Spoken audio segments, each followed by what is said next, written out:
Prophet remarks raw, no coercive action against Nupur Sharma, says Supreme Court. उन्होंने कहा कि भी उन्होंने कोई अरेस्ट भी नहीं करेगा, उसके खिलाफ कोई नवी FIR भी नहीं होएगी. This time the bench issued notice on her plea to either quash all the cases against her कि खत्म करो उसके खिलाफ जो केस ने.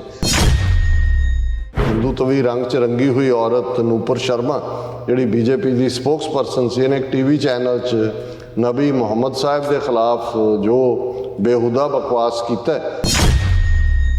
अपने वकील राही नूपुर शर्मा ने सुप्रीम कोर्ट च कहा सी कि जी अड स्टेटां च जिहड़ियां मेरे खिलाफ FIRs ने उन्होंने एक थां कर दिता जाए और मेरी जान नूं भी खतरा है और उन्होंने सुनवाई उन्होंने दिल्ली च होए. सुप्रीम कोर्ट के उन्होंने 2 जजां ने उन्होंने झाड़ पाई सी. उन्होंने कहा सी भी तू कल ही जिम्मेवार है जो इस वेले सारा ये नफरत बनी है भारत दे विच, तू पोलराइज किया है सोसाइटी नूं और तैनू नेशन तो माफ़ी मंगनी चाहिए. किवें जुडिशरी नूं दबा थले लिआंदा गया. 90 के करीब जिन्हां साबका जज ब्यूरोक्रैट आर्मी उन्होंने एक चिट्ठी कढ़ी कि जी ये सुप्रीम कोर्ट नूं कोई हक नहीं. उन्होंने 2 जजां नूं धमकियां दित्तियां गईयां, उन्होंने खिलाफ यकीना वावेला खड़ा किया गया.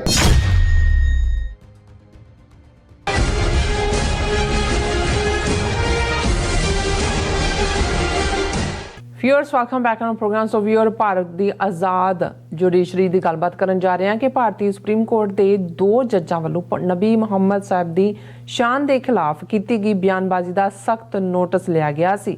पर हिंदुत्वी दबाव हेठ हुण सुप्रीम कोर्ट ने नूपुर शर्मा नूं पूरी राहत दिंदिआं कहा है कि उस दे खिलाफ किसी सूबे विच कोई FIR दर्ज ना की जाए ਅਤੇ ना ही उस नूं गिरफ्तार किया जाए. सो यह है भारतीय जमहूरीयत की अखौती आज़ाद जुडिशरी का हाल.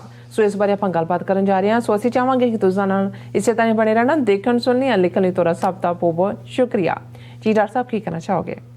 देखो असीं कई चीज़ां बार बार रिपीट करते हैं क्योंकि नवे लोग भी जुड़ते हैं और जदों भी तुसी किसी कॉन्टैक्स्ट गल करनी है तुहानूं पहलां एक ओवरऑल फ्रेम तां जिहड़ा है वो देना पैंदा है क्योंकि किसी भी जमहूरीयत की जदों गल हुंदी है डेमोक्रेसी की of the people by the people for the people. So 3 उस दे पिलर लैजिस्लेचर एग्जैक्टिव जुडिशरी ते चौथा जिसनूं 4th पिलर कहा जाता है वो मीडिया हुंदा है. ज़ाहिर है कि जिहड़े लैजिस्लेचर ने वो लोग उन्होंने चुनते हैं. डेमोक्रेसी वोटिंग सिस्टम है, वोटां किवें उत्थे पै रही हैं. इंडियन डेमोक्रेसी नूं जे डिस्क्राइब करना होए कि वोटां खरीदियां जांदियां ने किवें इस वेले जिन्हां दे कोल हिंदुत्वी आइडियोलॉजी वालियां कोल हुकूमत है उन्होंने ईवन आम चोणां पंचायत जां MLA जां MP च तां ये हुण गल ही कोई नहीं करता जी उत्थे पैसे वंडे जांदे ने क्योंकि वो एक नॉर्म बन गया है, कोई एक्सैप्शन नहीं है. पर ईवन प्रेजिडेंशियल इलैक्शन राष्ट्रपति की इलैक्शन वेले जिहड़ा ओपोजिशन का जॉइंट कैंडीडेट यशवंत सिन्हा जिहड़ा खुद BJP का मिनिस्टर भी रहा वाजपेयी सरकार दे विच प्रोमिनेंट IAS तो छड्ड के वो सियासत दे विच आया सी, उन्हें कोट किया सी कि किवें पैसा वंडिया जा रहा है MLA नूं. और मध्य प्रदेश के ईवन ट्राइबल बेल्ट के 21-22 MLA ने कहा जिहड़े कांग्रेसी ने कि सानूं इन्ना पैसा ऑफर किया गया कि तुसीं द्रौपदी दे हक दे विच वोट पाओ. हुण जे इस लैवल ते है और ज़ाहिर है कि ब्रूट मैजोरिटी 2014 च तां सिंपल मैजोरिटी सी BJP कोल, हुण ब्रूट और उन्होंने ईवन राज सभा च भी अपनी गिणती वधा लई है और उत्थे तां जो मर्जी पास कर देण जो मर्जी उन्होंने रिजैक्ट कर देण. किवें उस मैजोरिटी का फायदा उठांदिआं उन्होंने अपने कॉन्स्टिट्यूशन के ओरिजिनल ड्राफ्ट दे विच जिहड़ा आर्टिकल 370 आर्टिकल 35A उन्होंने किवें उड़ा दिता. एक कागज़ लैके अमित शाह आंदा है और क्योंकि मैजोरिटी है लैजिस्लेचर का हाल तो यह है और जे लैजिस्लेचर नूं कोई लगता है कि भी कोई चीज़ कॉन्स्टिट्यूशन दे विच रुकावट बनती है तो फिर इन्हां 75 साल तो भारत नूं जिहड़ा है वो अंग्रेजी साम्राज छड्डिया नूं अंग्रेज़ां नूं हो गए ने. पर कॉन्स्टिट्यूशन तो 26 जनवरी 1950 च बनता है. सो इन्हां 72 सालां च 100 तो ज़्यादा अमेंडमेंट्स जां सोधां ਕਨਸਟੀਟਿਊਸ਼ਨ ਦੇ ਵਿੱਚ ਹੋਈਆਂ, ਜਿਹੜਾ ਰਿਕਾਰਡ ਹੈ ਦੁਨੀਆ ਦੇ ਭਾਈ ਉੱਥੇ ਜਿਹਨੂੰ ਵੀ ਹੈ ਮੈਜੋਰਟੀ ਆ, ਤੁਸੀਂ ਇਧਰੋਂ ਕਰੋ। ਹੁਣ ਉਹਨਾਂ ਕੋਲ ਅਸੈਂਬਲੀਆਂ ਵੀ ਨੇ, ਜੇ ਉਹਨਾਂ ਨੂੰ ਬੇਸਿਕ ਵੀ ਉਹਦਾ ਜਿਹੜਾ ਕਰੈਕਟਰ ਉਹਨੂੰ ਮਨੂ ਸਮ੍ਰਿਤੀ ਵੀ ਲਾਗੂ ਕਰਨੀ ਪਈ ਤਾਂ ਉਹ ਕਰ ਦੇਣਗੇ। ਲੈਜਿਸਲੇਚਰ ਦਾ ਇਸ ਲੈਵਲ ਦੀ ਉਹਨਾਂ ਦੇ ਕੋਲ ਜਿਹੜੀ ਹੈ ਉਸ ਬਰੂਟ ਮੈਜੋਰਟੀ ਨੂੰ ਇਸਤੇਮਾਲ ਕਰਦੇ ਨੇ। ਐਗਜ਼ੈਕਟਿਵ ਜ਼ਾਹਰ ਹੈ ਤੁਹਾਡਾ ਬਿਊਰੋਕ੍ਰੇਸੀ ਹੁੰਦੀ ਹੈ, ਢਾਂਚਾ ਹੁੰਦਾ ਹੈ ਜਿਨ੍ਹਾਂ ਨੇ ਇੰਪਲੀਮੈਂਟ ਕਰਨਾ। ਸੋ ਉਹ ਤਾਂ ਸਾਹਿਬ ਦੀ ਅੱਖ ਦੇਖੋ, ਸਾਹਿਬ ਜਿੱਧਰ ਹੈ ਅਨਪੜ੍ਹ ਕਿਸਮ ਦੇ ਲੋਕ ਅੱਗੇ ਕਰਪਟ ਕੀਤੇ ਹੋਏ ਨੇ, ਰਨ ਜਿਹੜੇ ਬਿਊਰੋਕਰੈਟ ਕਰਦੇ ਨੇ ਉਹਨਾਂ ਨੇ ਘਰ ਭਰਨੇ ਨੇ, ਉਹਨਾਂ ਨੂੰ ਹਿੰਦੂਤਵਾ ਕਰਾ ਲਓ, ਉਹਨਾਂ ਨੂੰ ਇੰਦਰਾ ਗਾਂਧੀ ਦੀ ਜੈ ਕਰਾ ਲਓ, ਉਹਨਾਂ ਨੂੰ ਯੂਨੀਅਨ ਜੈਕ ਦੀ ਜੈ ਕਰਾ ਲਓ। ਅੰਗਰੇਜ਼ਾਂ ਦੇ ਵੇਲੇ ਉਹਨਾਂ ਦੀ ਜੈ ਕਰਦੇ ਰਹੇ, ਹੁਣ ਇਹਨਾਂ ਦੀ ਜੈ ਕਰਦੇ ਨੇ। ਪਰ ਜਿਹੜਾ ਸਭ ਤੋਂ ਪਾਵਰਫੁਲ ਔਰ ਇਫੈਕਟਿਵ ਰੋਲ ਫਿਰ ਬਚ ਜਾਂਦਾ ਹੈ ਜਿਹੜੀ ਬੇਸਿਕ ਕਨਸਟੀਟਿਊਸ਼ਨ ਨੂੰ ਡਿਫੈਂਡ, ਉਹ ਜੁਡੀਸ਼ਰੀ ਦਾ ਹੁੰਦਾ ਹੈ। ਕਿਉਂਕਿ ਜੁਡੀਸ਼ਰੀ ਬੇਸ਼ੱਕ ਲਾਅ ਨਹੀਂ ਬਣਾਉਂਦੀ, ਪਰ ਉਹ ਇੰਟਰਪ੍ਰੀਟ ਕਰਦੀ ਹੈ ਕਿ ਵੀ ਕਿਸ ਮਾਮਲੇ 'ਚ ਲਾਅ ਦੇ ਲੈਟਰਸ ਨੂੰ ਵਾਇਲੇਟ ਕੀਤਾ ਗਿਆ ਔਰ ਕਿਸ ਕੇਸ ਦੇ ਵਿੱਚ ਜੁਡੀਸ਼ਰੀ ਇਹ ਡਿਸਾਈਡ ਕਰਦੀ ਹੈ ਕਿ ਲਾਅ ਦੀ ਸਪਿਰਿਟ ਨੂੰ ਵਾਇਲੇਟ ਕੀਤਾ ਗਿਆ। ਕਿਉਂਕਿ ਜਦੋਂ letter and spirit of constitution ਕਿਹਾ ਜਾਂਦਾ ਹੈ ਤੇ ਦੋਵੇਂ ਚੀਜ਼ਾਂ ਹੁੰਦੀਆਂ, ਭਾਵੇਂ ਲੈਟਰਸ ਟੈਕਨੀਕਲੀ ਉਹ ਠੀਕ ਕਰ ਰਹੇ ਹੋਣ, ਪਰ ਇਹ ਜੱਜਿਸ ਕੋਲ ਹੱਕ ਹੁੰਦਾ ਉਹ ਕਹਿਣ ਵੀ ਜਦੋਂ ਇਹ ਕਾਨੂੰਨ ਬਣਿਆ ਸੀ ਸਪਿਰਿਟ ਆਫ ਦਾ ਕਨਸਟੀਟਿਊਸ਼ਨ ਜਿਹੜੀ ਆ ਉਹ ਇਹ ਸੀ ਔਰ ਇਹਨੂੰ ਤੁਸੀਂ ਵਾਇਲੇਟ ਕੀਤਾ। ਹੁਣ ਜਦੋਂ ਤੁਸੀਂ ਅਦਾਲਤੀ ਸਿਸਟਮ ਦੀ ਗੱਲ ਕਰਦੇ ਹੋ ਤਾਂ ਤੁਹਾਡੇ ਲੋਕਲ ਸਿਵਲ ਜੱਜ, magistrate, first class magistrate, session ਜੱਜ, ਹਾਈ ਕੋਰਟ, ਸੁਪਰੀਮ ਕੋਰਟ, ਉਹਨਾਂ ਦਾ ਆਹੀ ਜਿਹੜਾ ਉਹਨਾਂ ਦੀ ਪੌੜੀਆਂ ਨੇ। ਔਰ ਲੋਅਰ ਕੋਰਟਾਂ ਦੇ ਵਿੱਚ ਤਾਂ ਕਿਵੇਂ ਸਟੇਟ ਦਾ ਦਬਾਅ, ਚੀਫ ਮਿਨਿਸਟਰ ਨਿਤਿਆਨਾਥ ਯੋਗੀ ਵਰਗੇ ਗੁੰਡੇ ਔਰ ਦੂਜੇ, ਹਾਈ ਕੋਰਟਾਂ 'ਚ ਕਿਸ ਲੈਵਲ ਦੀ ਕਰਪਸ਼ਨ ਜਾਂ ਦੂਜੀ ਉਹਦੇ 'ਚ ਵੀ ਸਟੇਟ। ਪਰ ਸੁਪਰੀਮ ਕੋਰਟ ਬਾਰੇ ਘੱਟੋ ਘੱਟ ਇਹ ਤਾਸਰ ਸੀ। ਹਾਲਾਂ ਸਿੱਖਾਂ ਨੂੰ ਸਰ ਕਪੂਰ ਸਿੰਘ ਦੇ ਜ਼ਮਾਨੇ ਤੋਂ ਕਦੇ ਭੁਲੇਖਾ ਨਹੀਂ ਰਿਹਾ ਜਦੋਂ ਕਿ ਉਹਨਾਂ ਦੇ ਕੇਸ ਨੂੰ ਜਿਨ੍ਹਾਂ ਦੀ 13-14 ਸਾਲ ਦੀ ICS ਦੀ ਨੌਕਰੀ ਤੋਂ ਉਹਨਾਂ ਨੂੰ ਬਰਤਰਫ ਕੀਤਾ ਗਿਆ ਸੀ।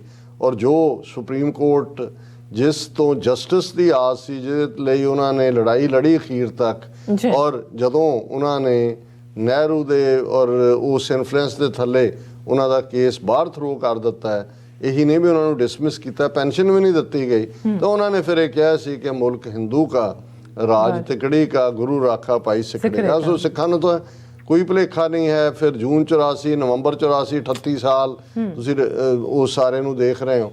ਮੁਸਲਮਾਨਾਂ ਨੂੰ ਵੀ ਕੋਈ ਭੁਲੇਖਾ ਨਹੀਂ। ਗੁਜਰਾਤ ਦੀ ਨਸਲਕੁਸ਼ੀ ਤੋਂ ਬਾਅਦ ਮੋਦੀ, ਅਮਿਤ ਸ਼ਾਹ ਉਹ ਗੁਜਰਾਤ ਦੀ ਜੁਡੀਸ਼ਰੀ ਹੋਏ ਔਰ ਫਾਈਨਲੀ ਜਿਹੜੀ ਵਿਚਾਰੀ ਬੀਬੀ ਜਾਫਰੀ ਜਿਹਦਾ ਹਸਬੈਂਡ MP ਇਹਨੂੰ ਜਿਉਂਦੇ ਸਾੜ ਦਿੱਤਾ ਸੀ, ਉਹ ਸੁਪਰੀਮ ਕੋਰਟ ਵੱਲ ਦੇਖਦੀ ਰਹੀ ਔਰ ਉਸ ਦੇ ਨਾਲ ਬੇਸ਼ੱਕ ਹਿਊਮਨ ਰਾਈਟਸ ਦੀ ਜਿਵੇਂ ਐਕਟਿਵਿਸਟ ਗੁਜਰਾਤ ਦੇ ਖਲੋਤੇ, ਪਰ ਹੁਣ ਕਿਵੇਂ ਸੁਪਰੀਮ ਕੋਰਟ ਨੇ ਅਖੀਰ ਨਾ ਸਿਰਫ ਉਹ ਕੇਸ ਥਰੂ ਆਊਟ ਕੀਤਾ ਬਲਕਿ ਜਿਹੜੀ ਮੇਨ ਐਕਟਿਵਿਸਟ ਗੁਜਰਾਤ ਦੀ ਉਹ ਬੀਬੀ, ਉਹਦਾ ਮੈਨੂੰ ਨਾਂ ਸਿੱਤੇਵਾਲ ਕਿ ਕੀ ਉਹਦਾ ਨਾਂ ਸੀ, ਉਸ ਨੂੰ ਉਹਨਾਂ ਨੇ ਕਿਹਾ ਕਿ ਵੀ ਇਹਨੇ ਝੂਠ ਬੋਲਿਆ ਔਰ ਉਹਨੂੰ ਗੁਜਰਾਤ ਪੁਲਿਸ ਨੇ ਅਰੈਸਟ ਕੀਤਾ, ਜਿਹੜੀ ਇੰਟਰਨੈਸ਼ਨਲ ਫੇਮ ਦੀ ਜਿਸ ਨੂੰ ਅਵਾਰਡ ਮਿਲੇ ਹੋਏ ਨੇ।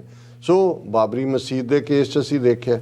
ਹੁਣ ਜਦੋਂ ਕੋਈ ਸੁਪਰੀਮ ਕੋਰਟ 'ਚ ਕੋਈ ਇੰਡੀਪੈਂਡੈਂਟ ਥੋੜ੍ਹਾ ਬਹੁਤ ਜੱਜ ਆ ਜਾਏ ਔਰ ਉਹ ਕੋਈ ਗੱਲ ਕਹਿ ਦੇ ਤੇ ਉਦੋਂ ਬਹੁਤ ਸਾਰੇ ਅਸੀਂ ਵੀ ਉਹਦਾ ਜ਼ਿਕਰ ਕਰਦੇ ਹਾਂ ਜੀ। ਜਿਵੇਂ ਇਹ ਜਿਹੜੀ ਇੱਕ ਬਦਦਮਾਗ ਔਰ ਹਿੰਦੂਤਵੀ ਰੰਗ 'ਚ ਰੰਗੀ ਹੋਈ ਔਰਤ ਨੂਪੁਰ ਸ਼ਰਮਾ ਜਿਹੜੀ BJP ਦੀ ਸਪੋਕਸ ਪਰਸਨ ਸੀ, ਇਹਨੇ ਇੱਕ TV ਚੈਨਲ 'ਚ ਨਬੀ ਮੁਹੰਮਦ ਸਾਹਿਬ ਦੇ ਖਿਲਾਫ ਜੋ ਬੇਹੁਦਾ ਬਕਵਾਸ ਕੀਤਾ, ਉਹਨੂੰ ਉਸ ਮੁੱਦੇ ਦੇ ਉੱਤੇ, ਕਿਉਂਕਿ ਉਹਦੇ ਖਿਲਾਫ ਬਹੁਤ ਸਾਰੀਆਂ ਸਟੇਟਾਂ ਦੇ ਵਿੱਚ, ਖਾਸ ਤੌਰ ਤੇ ਬੰਗਾਲ ਦੇ ਵਿੱਚ ਔਰ ਤੇਲੰਗਾਨਾ ਔਰ ਗੋਆ ਸ਼ਾਇਦ, ਜਿੱਥੇ ਨੌਨ BJP ਹਕੂਮਤਾਂ ਨੇ, ਦਿੱਲੀ FIR ਰਜਿਸਟਰ ਹੋਈਆਂ ਅੱਡ ਅੱਡ, ਉਹ ਇਹਨੇ ਆਪਣੇ ਵਕੀਲ ਰਾਹੀਂ ਨੂਪੁਰ ਸ਼ਰਮਾ ਨੇ ਸੁਪਰੀਮ ਕੋਰਟ 'ਚ ਕਿਹਾ ਸੀ ਕਿ ਜੀ ਅੱਡ ਅੱਡ ਸਟੇਟਾਂ 'ਚ ਜਿਹੜੀਆਂ ਮੇਰੇ ਖਿਲਾਫ FIRs ਨੇ ਉਹਨਾਂ ਨੂੰ ਇੱਕ ਥਾਂ ਕਰ ਦਿੱਤਾ ਜਾਏ ਔਰ ਮੇਰੀ ਜਾਨ ਨੂੰ ਵੀ ਖਤਰਾ ਹੈ ਔਰ ਉਹਨਾਂ ਨੂੰ ਸੁਣਵਾਈ ਉਹਨਾਂ ਦੀ ਦਿੱਲੀ 'ਚ ਹੋਏ ਜਾਂ ਦੂਜਾ ਹੋਏ। ਤੇ ਸੁਪਰੀਮ ਕੋਰਟ ਦੇ ਉਹਨਾਂ ਦੋ ਜੱਜਾਂ ਨੇ ਉਹਨੂੰ ਝਾੜ ਪਾਈ ਸੀ। ਉਹਨਾਂ ਨੇ ਕਿਹਾ ਸੀ ਵੀ ਤੂੰ ਇਕੱਲੀ ਜ਼ਿੰਮੇਵਾਰ ਹੈ ਜੋ ਇਸ ਵੇਲੇ ਸਾਰਾ ਇਹ ਨਫ਼ਰਤ ਬਣੀ ਹੈ ਭਾਰਤ ਦੇ ਵਿੱਚ, ਤੂੰ ਪੋਲਰਾਈਜ਼ ਕੀਤਾ ਸੁਸਾਇਟੀ ਨੂੰ ਔਰ ਤੈਨੂੰ ਨੇਸ਼ਨ ਤੋਂ ਮਾਫੀ ਮੰਗਣੀ ਚਾਹੀਦੀ। ਹਾਲਾਂਕਿ ਕੋਈ ਫੈਸਲਾ ਨਹੀਂ ਸੀ, ਸਾਈਡ ਕਮੈਂਟ ਸੀ ਉਹਦੇ, ਉਹਨਾਂ ਨੇ ਰਿਜੈਕਟ ਕਰ ਦਿੱਤਾ ਸੀ ਕਿ ਭਾਈ ਇਹ ਤੇਰੀ ਬਿਲਕੁਲ ਨਹੀਂ ਮੰਨਣੀ ਹੈ, ਤੂੰ ਮਾਫੀ ਮੰਗ ਨੇਸ਼ਨ ਤੋਂ। ਹੁਣ ਉਸ ਤੋਂ ਬਾਅਦ ਕਿਵੇਂ ਜੁਡੀਸ਼ਰੀ ਨੂੰ ਦਬਾਅ ਥੱਲੇ ਲਿਆਂਦਾ ਗਿਆ, 90 ਦੇ ਕਰੀਬ ਜਿਨ੍ਹਾਂ 'ਚ ਸਾਬਕਾ ਜੱਜ, ਬਿਊਰੋਕਰੈਟ, ਆਰਮੀ, ਉਹਨਾਂ ਨੇ ਇੱਕ ਚਿੱਠੀ ਕੱਢੀ ਕਿ ਜੀ ਇਹ ਸੁਪਰੀਮ ਕੋਰਟ ਨੂੰ ਕੋਈ ਹੱਕ ਨਹੀਂ। ਉਹਨਾਂ 2 ਜੱਜਾਂ ਨੂੰ ਧਮਕੀਆਂ ਦਿੱਤੀਆਂ ਗਈਆਂ, ਉਹਨਾਂ ਦੇ ਖਿਲਾਫ ਇੱਕ ਇੰਨਾ ਵਾਵੇਲਾ ਖੜਾ ਕੀਤਾ ਗਿਆ ਕਿ ਦੁਬਾਰਾ ਉਹਨਾਂ ਨੇ, ਹੁਣ ਇਹ ਹੁੰਦਾ ਵੀ ਜਦੋਂ ਉਹ ਮਾਰ ਕੇ ਕਾਂ ਟੰਗਿਆ ਜਾਂਦਾ ਹੈ ਖੇਤਾਂ ਦੇ ਵਿੱਚ, ਉਹ ਬਾਕੀਆਂ ਨੂੰ ਸਬਕ ਹੁੰਦਾ ਵੀ ਕੀ ਹੈ। ਹੁਣ ਉਹਨੇ ਨਵੇਂ ਸਿਰਿਓਂ ਫਿਰ ਇੱਕ ਆਪਣੇ ਵਕੀਲ ਰਾਹੀਂ ਕਿ ਜੀ ਇਹ ਇੱਕ ਪਾਕਿਸਤਾਨ ਤੋਂ ਬੰਦਾ ਟੱਪ ਕੇ ਆਇਆ ਵੀ ਮੈਂ ਇਹਨੂੰ ਮਾਰਨਾ ਹੈ, ਉਹਨੂੰ ਖਤਰਾ ਹੈ ਤੇ ਫਲਾਣਾ ਹੈ, ਤੇ ਅਗੇਨ ਕਿਹਾ ਗਿਆ ਕਿ ਜੀ ਇਹ ਇੱਕ ਥਾਂ ਇਕੱਠੀਆਂ ਕੀਤੀਆਂ ਜਾਣ। ਔਰ ਦੂਜਾ ਹੁਣ ਕਿਉਂਕਿ ਪਹਿਲੇ 2 ਜੱਜਾਂ ਦਾ ਜੋ ਹਸ਼ਰ ਇਹ ਟਰੋਲਰਸ ਰਾਹੀਂ ਜਾਂ ਦੂਜੇ ਰਾਹੀਂ ਕੀਤਾ ਸੀ, ਜਿਹੜੇ ਨਵਿਆਂ ਦੇ ਕੋਲ ਇਹ ਪੈਟੀਸ਼ਨ ਲੱਗੀ ਉਹਨਾਂ ਦੇ ਵਿੱਚ ਜਸਟਿਸ ਸੂਰਿਆਕਾਂਤ ਐਂਡ JB ਪੜਦੀਵਾਲਾ ਦੇ ਸਾਹਮਣੇ ਲੱਗਾ। ਔਰ ਉਹਨਾਂ ਨੇ ਕੀ ਫੈਸਲਾ ਸੁਣਾਇਆ, ਮੇਨ ਉਹਦਾ newspapers, prophet remarks no coercive action against Nupur Sharma ਸੇ ਸੁਪਰੀਮ ਕੋਰਟ ਨੇ ਕਿਹਾ ਖਬਰਦਾਰ ਕੋਈ ਨੂਪਰ ਸ਼ਰਮਾ ਦੇ ਖਿਲਾਫ ਦਬਾਅ ਵਾਲਾ ਜਿਹੜਾ ਕੋਈ ਐਕਸ਼ਨ ਕੀਤਾ ਗਿਆ। दूसरी रिपोर्टिंग जस्सी ट्रिब्यून ਦੀ देखते हैं, Supreme Court protects Nupur Sharma from arrest. उन्होंने कहा कि भी उन्होंने कोई अरेस्ट भी नहीं करेगा, ਉਹਦੇ ਖਿਲਾਫ ਕੋਈ ਨਵੀਂ FIR ਵੀ ਨਹੀਂ ਹੋਏਗੀ। ਔਰ ਇਹ supreme court on Tuesday protected BJP spokesperson Nupur Sharma from any coercive action in multiple FIRs registered in various parts of the country following her televised remarks about Prophet Muhammad। और supreme court ने ये क्या और ये reporting है कि this time the bench issued notice on her plea to either quash all the cases against her कि ख़त्म करो उसके खिलाफ जो केस ने, और in the alternative transfer them from various state to Delhi कि जी जिन्नियां स्टेटां जिन्हें कोई दिल्ली च उन्होंने अपने बिठाए हुए ने। और इन्हों ये डर है कि जिवें तेलंगाना च डिफरेंट रीजनल पार्टी की हुकूमत है, उड़ीसा च भी रीजनल पार्टी है, वैस्ट बंगाल च भी है कि उत्थे सज़ा हो सकती है, अरेस्ट उन्होंने पुलिस कर सकती है। जिवें इन्हां दी जिहड़ी अड स्टेटां च जिवें मुहम्मद जुबैर ਜਿਹੜਾ ਇੱਕ independent fact checker website run ਕਰਦਾ ਸੀ, ਉਹਨੂੰ ਜ਼ਲੀਲ ਕਰ ਰਹੇ ਨੇ। ਸੋ ਇਹਦੇ ਲਈ ਵੀ ਇਹ ਵੇਲਾ, ਪਰ ਉਹਨਾਂ ਨੇ ਕਿਹਾ ਕਿ ਜੀ ਦਿਸ ਟਾਈਮ ਦਾ bench issued notice on her plea to either quash all the cases against her or in the alternative transfer them from various states to Delhi in order to safeguard her rights against multiple prosecution for the same offence। ਔਰ ਉਹਨਾਂ ਨੇ ਕਿਹਾ ਜੀ ਬਿਲਕੁਲ ਇਹ ਅਸੀਂ ਇਹਦਾ ਬਚਾ meanwhile as an interim measure it is directed that no coercive shall be taken against ਨੂਪਰ Sharma. the court directed ਅਗਸਤ 10 ਨੂੰ ਕੇਸ ਸੁਣਿਆ ਜਾਣਾ ਔਰ ਹੁਣ ਉਹਨਾਂ ਨੇ ਉਸ ਨੂੰ ਜਿਹੜੀ ਹੈ ਉਹ ਪੂਰੀ ਪ੍ਰੋਟੈਕਸ਼ਨ ਦੇ ਦਿੱਤੀ ਹੈ। ਇਹ ਹੈ ਜੁਡੀਸ਼ਰੀ ਦੀ ਆਜ਼ਾਦੀ। ਇਹੀ ਜਿਹਦੇ ਲਈ ਅੰਗਰੇਜ਼ੀ ਦੀ ਟਰਮ ਕੈਂਗਰੂਜ਼ ਕੋਰਟ ਕਹਿੰਦੇ ਸੀ, ਜਿਹੜੇ ਜੱਜ ਵੀ ਨੇ ਉਹ ਕੈਂਗਰੂਜ਼ ਕੋਰਟਸ ਵਾਂਗ ਡੀਲ ਕਰ ਰਹੇ ਨੇ। ਔਰ ਮੈਸੇਜ ਜੁਡੀਸ਼ਰੀ ਨੇ ਵੀ ਦੇ ਦਿੱਤਾ ਹੈ ਕਿ ਤੁਸੀਂ ਦੂਸਰੇ ਮਜ਼ਹਬ ਦੇ ਪ੍ਰੋਫਿਟ ਦੇ ਖਿਲਾਫ ਕੁਛ ਕਹੋ, ਕਿਲਿੰਗ ਕਰੋ, ਫੇਕ ਐਨਕਾਊਂਟਰ ਬਣਾਓ, ਐਕਸਟਰਾ ਜੁਡੀਸ਼ੀਅਲ ਕਿਲਿੰਗ ਕਰੋ ਜੋ ਯੂਪੀ 'ਚ ਹੋ ਰਿਹਾ, ਜਾਂ ਜੋ ਗੁਰੂ ਗ੍ਰੰਥ ਸਾਹਿਬ ਦੀ ਬੇਅਦਬੀ ਕੇਸਾਂ ਨੂੰ ਲੈ ਕੇ ਜਿਸ ਕਿਸਮ ਦਾ ਸਾਰਾ ਹੈ ਜੁਡੀਸ਼ਰੀ ਉਦੋਂ ਚੁੱਪ ਹੁੰਦੀ ਹੈ। ਹੁਣ ਉਹ ਸੌਦਾ ਸਾਧ ਅੱਜ ਸੀ ਕਿ ਜੀ ਉਹ ਪਬਲਿਕ ਐਡਰੈਸ ਸਿਸਟਮ ਰਾਹੀਂ ਜੇਲ੍ਹ 'ਚੋਂ ਜਿਹੜਾ ਕੰਗਰੀਗੇਸ਼ਨ ਨੂੰ ਐਡਰੈਸ ਕਰ ਰਿਹਾ ਹੈ, ਮਰਡਰਰ, ਰੇਪਿਸਟ, ਕ੍ਰਿਮੀਨਲ, ਉਹਦੇ ਲਈ ਪੈਰੋਲ ਵੀ ਹੈ। ਪੈਰੋਲ ਕੌਣ ਦਿੰਦਾ ਹੈ? ਜੁਡੀਸ਼ਰੀ ਦਿੰਦੀ ਹੈ। ਜੇਲ੍ਹਾਂ 'ਚੋਂ ਨਿਕਲ ਆਉਂਦੇ ਨੇ, ਫਿਰ ਉਹਨਾਂ ਨੂੰ ਕਿਵੇਂ ਸਿਕਿਉਰਿਟੀ, ਸਿਕਿਉਰਿਟੀ ਉਹਨੂੰ ਦਿੱਤੀ ਗਈ, ਉਹ ਕੌਣ ਦਿੰਦਾ ਹੈ? BJP ਦੀਆਂ ਹਕੂਮਤਾਂ ਦਿੰਦੀਆਂ ਨੇ। ਔਰ ਉਹਨਾਂ ਦੇ ਚੇਲੇ ਬਾਲਕਿਆਂ ਨੂੰ ਕੌਣ ਪ੍ਰੋਟੈਕਟ ਕਰਦਾ? ਉਹੀ ਕਰਦੇ ਨੇ। ਦੂਸਰੇ ਪਾਸੇ ਜੇ ਕੋਈ ਸਿੱਖ ਪ੍ਰਚਾਰਕ ਸੱਚ ਬਿਆਨਦਿਆਂ ਕੋਈ ਕਹਿੰਦਾ ਕੋਈ ਉਹ, ਤਾਂ ਉਹਨੂੰ ਉਹਦੇ ਖਿਲਾਫ FIR ਰਜਿਸਟਰ ਕਰਕੇ ਅਰੈਸਟ ਦਾ ਕੱਢਿਆ ਹੁੰਦਾ ਹੈ ਕਿ ਜੀ ਇਹ ਸਾਡੇ ਧਾਰਮਿਕ ਮਜ਼ਹਬੀ ਜਜ਼ਬਾਤਾਂ ਨੂੰ ਭੜਕਾਇਆ ਗਿਆ ਔਰ ਅਸੀਂ ਹਰਟ ਹੋਏ।